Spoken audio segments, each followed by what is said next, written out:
Student, आप सभी लोग जानते होंगे कि आपका जो 17 तारीख यानी कि 17 जनवरी को प्रतिभा पर्व जो पेपर होने वाला है यानी कंडक्ट कराया जाएगा 17 जनवरी को। तो आप लोग क्या इंपॉर्टेंट क्वेश्चन ढूंढ रहे होंगे। तो हम एक ऐसा क्वेश्चन पेपर लेकर आए हैं, इसे आप मॉडल पेपर भी समझ सकते हैं, जो कि आपके एमपी बोर्ड द्वारा जारी किया गया है। तो इसलिए ये बहुत ज़्यादा इंपॉर्टेंट हो जाता है। इस वीडियो में आपको इसके सॉल्यूशन बताएंगे। अगर आप ये क्वेश्चन याद कर लेते हैं तो यहाँ से आपके मैक्सिमम क्वेश्चन पूछे जाएंगे जो आपका 17 तारीख को एग्जाम होगा, है ना। तो इस वीडियो में हम कक्षा 8वीं का केरल लेकर आए हैं और वीडियो आपको देखने को मिल जाएंगी इस चैनल पर। 6वीं 7वीं सभी क्लासेस की आपको वीडियो देखने को मिल जाएंगी। तो कृपया इनको आप क्वेश्चन को ज़रूर पढ़कर जाएं, क्योंकि इन्हीं में से आपका आना है। ओके, तो पहले हम इस वीडियो में समाज देखिए विज्ञान का देखते हैं। मैथमेटिक्स का आपको बता दिया गया, समाज विज्ञान का इसके बाद आ जाएगा, ठीक है। तो चलिए देखते हैं साइंस का आपके क्वेश्चन कौन कौन से पूछे गए हैं, जो कि पूर्णांक आपका आना है 8th क्लास के बच्चों के लिए। ये आपका मॉडल पेपर आप देख पाएंगे। तो अगर आप ये विज्ञान के यहाँ से आप जो क्वेश्चन इसमें दिए गए हैं अगर ये याद कर लेते हैं तो इसमें से बहुत सारे क्वेश्चन आपको डायरेक्टली एग्जाम में पूछे जाएंगे, इसलिए इसको अच्छी तरीके से याद करने देखिए। चलिए देखते हैं क्वेश्चन क्या दिए गए हैं, इनके आंसर भी आपको यहाँ पर बताए जाएंगे। देखिए पहला क्वेश्चन है कि जो लेंस किनारों की अपेक्षा बीच में पतले होते हैं उन्हें कहते हैं उत्तल लेंस, अवतल लेंस, दोनों, कोई नहीं। तो जो किनारों की अपेक्षा बीच में पतले होते हैं उन्हें हम अवतल लेंस कहते हैं। ऑप्शन बी आपका करेक्ट हो जाएगा। दूसरा देखते हैं लाल लिटमस को नीला कर देता है, तो ये क्या होता है, अम्ल होता है या फिर क्षार होता है या फिर लवण या सभी। तो जो क्षार होते हैं वो क्या लाल लिटमस को नीला कर देती हैं, और अम्ल क्या होती है, अम्ल नीले को लाल कर देती हैं, जबकि क्षार क्या होती हैं लाल को नीला कर देती हैं। तो ऑप्शन बी आपका करेक्ट रहेगा। चलिए अब नेक्स्ट क्वेश्चन देखते हैं। क्वेश्चन नंबर 3 दिया गया है कि दही में पाए जाने वाले अम्ल हैं, तो दही में कौन सा अम्ल पाया जाता है ये हमको बताना है। तो यहाँ पर ऑप्शन दिए लैक्टिक अम्ल, साइट्रिक अम्ल, एसिटिक अम्ल और फार्मिक अम्ल, ठीक है। तो दही में दोस्तों कौन सा पाया जाता है, लैक्टिक अम्ल पाया जाता है। तो आपको यहाँ पर ऑप्शन ए सही कर देना है। इसके बाद चौथा क्वेश्चन देखिए, जल का अवशोषण मुख्यतः किस अंग द्वारा होता है। तो अवशोषण पूछा गया है किसका, वो भी जल का, किस अंग द्वारा होता है। तो ऑप्शन दिया है आमाशय, ग्रसिका, छिद्रांत, बृहद्रांत। तो गाइस इसका आंसर जो होने वाला है वो करेक्ट हो जाएगा, ऑप्शन डी बृहद्रांत द्वारा जल का अवशोषण होता है। ओके, कौन सा अंग हो जाएगा, वो बृहद्रांत हो जाएगा। चलिए अब नेक्स्ट क्वेश्चन की ओर बढ़ते हैं। नेक्स्ट क्वेश्चन आप देख पाएंगे, श्वेत प्रकाश कितने वर्णों का मिश्रण होता है। तो यहाँ पर ऑप्शन दिया है 5, 7, 3, 10। तो जो श्वेत प्रकाश कितने 7 का होता है, तो ऑप्शन बी आपका करेक्ट हो जाएगा। आपको यहाँ पर 7 कर लेना है। जो श्वेत प्रकाश होता है वो 7 वर्णों का मिश्रण होता है। चलिए अब नेक्स्ट क्वेश्चन देखते हैं। क्वेश्चन नंबर 2 दिया गया है, रिक्त स्थानों की हमें पूर्ति करना है।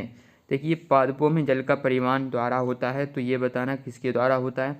तो पादपों में जल का परिवहन तो किसके द्वारा होगा, जाइलम द्वारा होगा, जाइलम, ठीक है। तो जल का पूछा तो इसलिए जाइलम हो जाएगा, ठीक है। चलिए इसके बाद देखते हैं ओडोमीटर के द्वारा नापी जाती है। तो ओडोमीटर के द्वारा क्या नापी जाती है, तो ये तय की गई दूरी मापी जाती है, तय की गई दूरी, ठीक है। तो यहाँ पर आपको लिख लेना तय की गई दूरी। चलिए तीसरा देखते हैं, रक्त का लाल रंग खालिस्तानी की उपस्थिति के कारण होता है, तो यह हीमोग्लोबिन के कारण होता है। तो आपको यहाँ पर लिख देना है हीमोग्लोबिन, ठीक है। ये आपको यहाँ पर लिख देना हीमोग्लोबिन के कारण होता है रक्त का लाल रंग। चलिए चौथा देखिए, लोहे के किस टुकड़े पर विद्युत रोधी तार से लिपटी धारावाहिक कुंडली को कहते हैं। लोहे के किसी टुकड़े पर आपकी क्या विद्युत रोधी तार से लिपटी धारावाहिक कुंडली है, तो उसे हम क्या कहते हैं, तो उसे हम क्या विद्युत चुंबक कहते हैं। तो यहाँ पर आपको यहाँ पर क्या लिख देना है, विद्युत चुंबक। तो ये आपका करेक्ट आंसर हो जाएगा। चलिए देखते हैं 5 अमरवेल पोषण का उदाहरण है, तो ये किसका, परजीवी पोषण का उदाहरण है। तो यहाँ पर आपको क्या कर लेना है, परजीवी पोषण, ठीक है। चलिए अब प्रश्न 3 देखते हैं। यहाँ पर आपको सही जोड़ियाँ मिलाना है। यहाँ पर देखिए कॉलम ए में दिए गए कथनों का मिलान कॉलम बी में दिए गए कथनों से हमें करना है। तो यहाँ पर टोटल हमें 5 दिए गए हैं, तो चलिए इनके आंसर देख लेते हैं। कार्बोहाइड्रेट दिया है,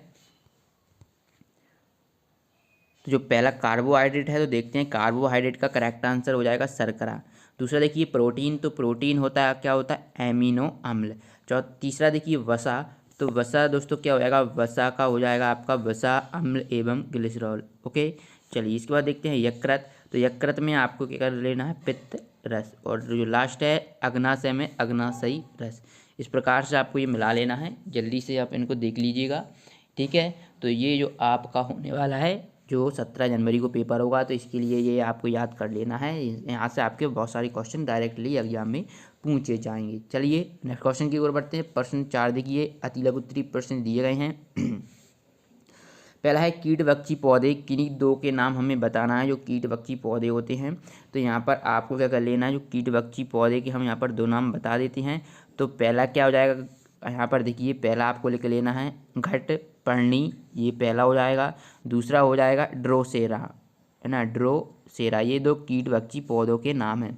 चलिए दूसरा क्वेश्चन देखते हैं। आयोडीन की कमी से कौन सा रोग होता है। तो आयोडीन की कमी से घेंगा रोग होता है। तो यहाँ पर आपको लिख देना है घेंगा रोग। चलिए नेक्स्ट क्वेश्चन देखते हैं। दिए गए चित्रों में से उत्तल दर्पण एवं अवतल दर्पण को पहचान कर उसके नीचे नाम लिखिए। तो यहाँ पर ये दर्पण दिए गए हैं, तो हमें क्या है, इनके नाम बताना है। ठीक है, तो यहाँ पर नीचे नाम लिखी हुई है, अवतल दर्पण है और उत्तल दर्पण है। ठीक है, चलिए चौथा क्वेश्चन देखते हैं। भौतिक एवं रासायनिक परिवर्तन के दो दो उदाहरण लिखना है।